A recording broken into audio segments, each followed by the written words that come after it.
அடுத்த வருஷம் இந்த நாள் வந்து கும்பாபிஷேகம் நடக்கும். நடக்கும் அப்படிங்கிற நம்பிக்கையோட இருக்கிறோம். கூட்டம் இப்போதைக்கு சுமாராக வந்துக்கிட்டு இருக்கு. ஆனால் திருவிழாக்கெல்லாம் வந்து நிற்கக்கூட இடம் இருக்காதுண்ணா. சரியான ஜேஜேன்னு கூட்டம், நல்ல கூட்டமாக இருக்கும். வியாபாரம்லாம் சுமாராக தான் ஓடுது. திண்டுக்கல் கோட்டை மாரியம்மன் கோயில்னு சொன்னாலே தமிழ்நாட்டில் உள்ளவங்க மாத்திரமில்லை, இந்தியாவில் உள்ளவங்க மாத்திரமில்லை, வெளிநாட்டில் உள்ளவங்களும் இங்கே வந்து கோயில் ஃபுல்லாக வணங்கி வேண்டி செல்வாங்க. வருஷம் திருவிழா நடக்கிறது. இந்த வருஷம் திருவிழானால எங்களுக்கு ரொம்ப வருத்தமாக இருக்குது. திருவிழா நடந்தாலும் நடக்காட்டினாலும் அந்தந்த தேதியில் என்ன நடக்குதோ அந்த அம்மாவுக்கு அது மாதிரி நாக வச்சுக்கிட்டு நாங்களும் வந்து இங்கே பூஜை பண்ணிக்கிட்டு போகிறோம்.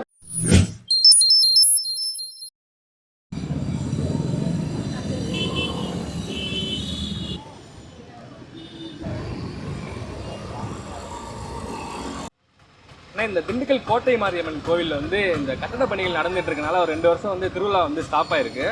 அது மக்கள் வருகையெல்லாம் வந்து அந்த மாதிரி இருக்குங்களாண்ணே? ஒரு சுமாராக தானே வருது. கோயிலுக்கு திருவிழா கூட்டம்லாம் கம்மியாக தான் வருது. எல்லாம் முதல்லாம் முன்ன நிறையா வருவாங்க. எல்லாம் வரவே மாட்டேங்கிறாங்க.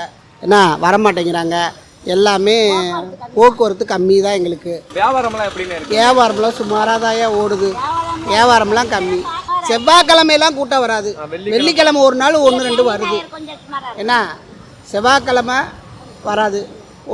வெள்ளிக்கிழமை வந்து வரும் 1-2 வரும். அதை வச்சு தான் நாங்கள் பொழப்ப கஞ்சி குடிக்கிறோம். எத்தனை வருஷமான இந்த கட்டட பணிகள் நடந்துட்டு இருக்கு? 2 வருஷமாக நடந்துகிட்டு இருக்கு. இப்போ அடுத்து முடிச்சுட்டு எப்போ திருவிழா ஆரம்பிக்க வாய்ப்பு இருக்குங்களா? இன்னும் ஒரு 1.5 வருஷத்துக்குள்ளே முடிஞ்சிருன்றாங்க.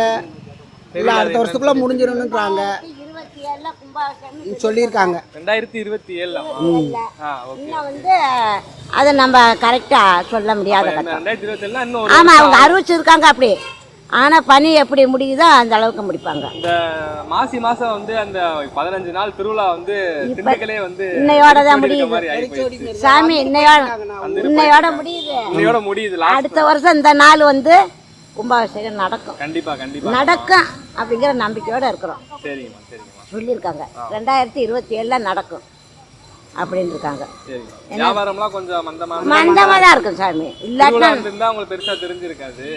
இல்லாட்டினா நல்லா. ஆனால் ஒரு கும்பாபிஷேகம் முடிஞ்சால் நல்லா வருமானம் இருக்கு. வியாபாரமாக நல்லா இருக்கும். அந்த நம்பிக்கையோட உட்காந்துருக்கோம். ஆத்தா தான் கொடுக்கணும். என்ன சாமி ஆத்தா கொடுக்கும். ஓகே. இந்த கோட்டை மாரியம்மன் கோவில் திருவிழா வந்து 2 வருஷமா வந்து ஸ்டாப் ஆயிருக்கு இந்த கட்டட பணிகள்னால. ஆமாண்ணா. கூட்டத்தெல்லாம் எப்படிண்ணே வருது? அது என்னென்ன இப்போ நடந்துட்டு இருக்கு? அதெல்லாம் கூட்டம் இப்போதைக்கு சுமாராக வந்துக்கிட்டு இருக்கு. ஆனால் திருவிழாக்கெல்லாம் வந்து நிற்கக்கூட இடம் இருக்காதுண்ணா. சரியான ஜேஜேன்னு கூட்டம், நல்ல கூட்டமாக இருக்கும். இந்த வேலையெல்லாம் முடிஞ்சிச்சுன்னு வச்சுக்கோங்க, அடுத்தடுத்து நமக்கு வந்து இன்னும் வந்து கூட்டம் ஜாஸ்தியாக தான் டெவலப் ஆயிரும். இந்த கட்டட பணிகள்லாம் எப்போ முடிய வாய்ப்பு இருக்கு? கரெக்டாக இன்னும் ஒரு 6 மாதம் 7 மாதத்தில் முடிஞ்சிடும்ண்ணா. 7 மாதம். ஆமாம். அடுத்த நெக்ஸ்ட் இயர் கரெக்டாக வந்து கும்பாபிஷேகம் வச்சு நல்லா சிறப்பாக அடுத்த மாதம் திருவிழா வச்சுருவாங்க. கூட்டம்லாம் கொஞ்சம் பரவாயில்லைங்களா உங்களுக்கு? கொஞ்சம் பரவாயில்லாமல் வருதுண்ணா. ஆனால் திருவிழாக்கு நிற்க கூட இடம் இருக்காது. பயங்கரமாக அம்மாவை நம்பினவங்க என்றைக்குமே வந்து தோத்தா சரித்திரமே கிடையாது. கண்டிப்பாண்ணா, கண்டிப்பாக. லாஸ்ட் நாள் என்னைக்கு இந்த மாசி மாசத்துல? ஞாயிற்றுக்கிழமை கொடி இறக்குறதுண்ணா. ஞாயிற்றுக்கிழமை கொடி இறக்குறது. Okay okay. இன்னைக்கு தேர் வெளியே போகிறது. ஆமா, 15 நாள் திருவிழா வந்து இல்லாம திண்டுக்கல் மக்கள் வந்து ரொம்ப ஏமாற்றத்துல இருக்கு. கண்டிப்பா. மொட்டை எடுக்கிற எல்லாம் எடுக்கிறாங்க, முடி எடுக்கிற எல்லாம் எடுக்கிறாங்க, அதெல்லாம் பொங்கல் வைக்கிறோம் வச்சிடுறாங்க. 2027 மாசி மாசம் திருவிழா வந்து 3 வருஷத்துக்கு அப்புறம் வெயிட்டா பயங்கரமா இருக்கும்னே. நல்லா இருக்கும். அதான் நம்பி எல்லா பேரும் நம்பி வரணும். நம்ம திண்டுக்கல்லே நல்லா ஜெகஜோதி ஆயிடும். வீரச் புரம் டிவி யூடியூப் சேனல் அன்பான நண்பர்களுக்கும் வாடிக்கையாளர்களுக்கும் திண்டுக்கல் கோட்டை மாரியம்மன் கோவிலுக்கு வந்திருக்கும் எங்களது மனமார்ந்த நன்றிகளையும் வாழ்த்துக்களையும் தெரிவித்துக் கொள்கிறோம். 2 வருடங்களாக கோட்டை மாரியம்மன் கோயில் திருவிழா நடைபெறாமல் இருப்பது திண்டுக்கல் மக்களுக்கு மட்டுமல்ல, திண்டுக்கலை சுற்றியுள்ள 18 கிராமத்து மக்களுக்கும் பெரிய இழப்பு மாதிரி தான் இருக்கிறது. ஏன்னா திண்டுக்கல் திருவிழா நடக்கும் பொழுது அதை வைத்து நிறைய வியாபாரிகள், ராட்டினம் நடத்துகிறவங்க, பழச்சாறு நடத்துகிறவங்க, 2வது ஸ்டால் போட்டிருக்கிறவங்க, இவங்களுக்கெல்லாம் வருமானம் 1 மாதத்துக்கு விடாமல் அவங்களுக்கு கிடைக்கும். அந்த இதை வச்சு நிறைய குழந்தைகளும் வருவாங்க.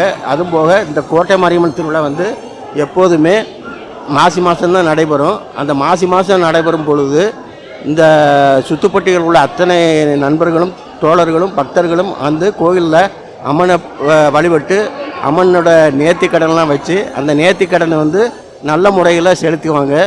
அதுக்கு நேர்த்திக்கடன் வச்ச உடனே அடுத்த வருஷத்துலேயே அவங்களுக்குள்ள பலனும் கிடைச்சிடும். அந்த பலனுக்காக மறு வருஷமே வந்து அந்த நேர்த்திக்கடனையும் செலுத்துவாங்க.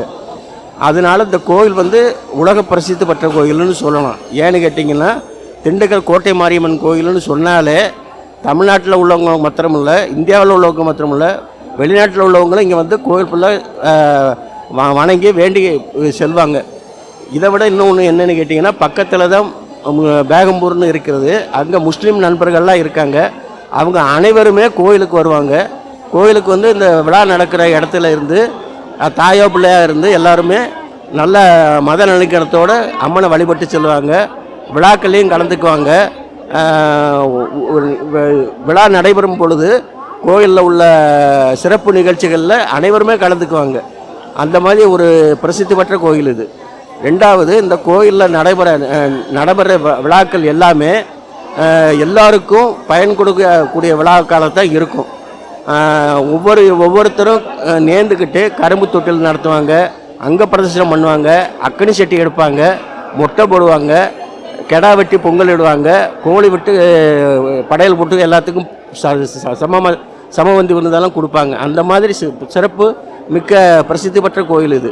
இந்த கோயிலுக்கு வந்து வணங்கிக்கிறவங்க எல்லாருக்குமே அம்மன் வந்து தீர்க்க ஆயுளையும் நிறைந்த செல்வத்தையும் அவங்க வேண்டிக்கிட்ட அனைத்து வரங்களையும் கோடான கோடி செல்வங்களும் கிடைக்கிற மாதிரி அருள் புரிவா.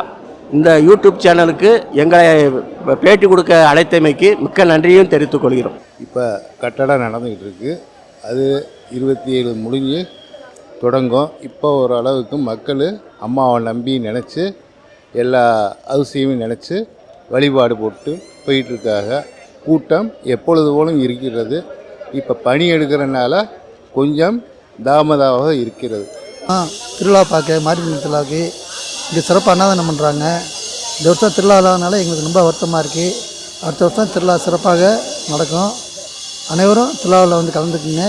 இப்போ நாங்கள் அன்னதானத்தில் சாப்பிட்றதுக்கு நாங்கள் ரெடியாக நிற்கிறோம். வருஷம் திருவிழா நடக்கிறது. இந்த வருஷம் திருவிழா இல்லாதனால எங்களுக்கு ரொம்ப வருத்தமாக இருக்குது. திருவிழா வந்து 3 வருஷமாக கட்டணம் கட்டிக்கிருக்காங்க. இல்லை வேலைப்பாடு நடக்க மாட்டேங்குது. மக்கள் பூரா வந்து கஷ்டப்பட்டு போய்கிட்டு இருக்காங்க. அவங்களுக்கு தங்களுக்கு வசதி இல்லாமல் இருக்காங்க. அன்னதான சாப்பாடு வெள்ளிக்கிழமை மட்டும்தான் 200 பேருக்கு போடுறாங்க. இது டெய்லியுமே 200 பேருக்கு அன்னதானம் போடுற மாதிரி நீங்கள் வந்து ரெடி பண்ணி கொடுக்கணும். கவர்மெண்ட் மூலியமாக நீங்கள் சப்போர்ட் பண்ணி டக்குன்னு இந்த வருஷத்துக்குள்ளே கோயிலை முடித்து கொடுத்து அடுத்த வருஷம் சிறப்பாக கோயில் திருவிழா உருவாக்கி விடணும்னு எங்களோட குறிக்கோள். திருவிழா நடக்காட்டி அம்மன் அருள் எங்களுக்கு எப்போவும் இருக்குது. அந்த அம்மனை நினச்சாலே அம்மன் கண் முன்னாலே வந்து நிற்பா. அந்த அம்மாவை வந்து தாய் வீடுன்னு இந்த ஊருக்கே, திண்டுக்கல் மாவட்டம் இல்லை, ஆகிய 18 பட்டிக்கு அந்த தாய் எங்களுக்கு உறுதுணையாக என்னைக்கு காவல் தெய்வமாக இருக்கா. அந்த காவல் தெய்வத்துக்கு எங்களால் முடிஞ்ச சின்ன பூஜை நாங்கள் பண்ணுறோம். ரொம்ப கஷ்டமாக தான் இருக்குது எங்களுக்கு. வருஷம் எல்லா ஜனங்க தீசட்டி திருவிழா, பூ திருவிழா எல்லாமே ரொம்ப சிறப்பாக இருக்கும். இப்போ அது இடித்து கட்டுறாங்க. கும்பாபிஷேகம் முடிஞ்ச அப்புறம் திருவிழா நடக்கும். சீக்கிரமாக கோவில் கட்டி கும்பாபிஷேகம் நடக்கணும்னு அம்மனிட்டையும் நாங்களும் வேண்டிக்கிறோம். திருவிழா நடந்தாலும் நடக்காட்டினாலும் அந்தந்த தேதியில் என்ன நடக்குதோ அந்த அம்மாவுக்கு அது மாதிரி நாக வச்சுக்கிட்டு நாங்களும் வந்து இங்கே பூஜை பண்ணிக்கிட்டு போகிறோம். இன்றைக்கி பூக்குழி இறங்குதல் விசேஷப்படி, நாளைக்கு தசாவதாரம், நாளை கழிச்சு கொடி இறக்கிடுவாங்க. எங்களுக்கு சங்கடமாக இருக்குது. சீக்கிரம் கும்பாபிஷேகம் முடிஞ்சு கோயிலுக்குள்ளே வர்ற மாதிரி செய்யுங்க.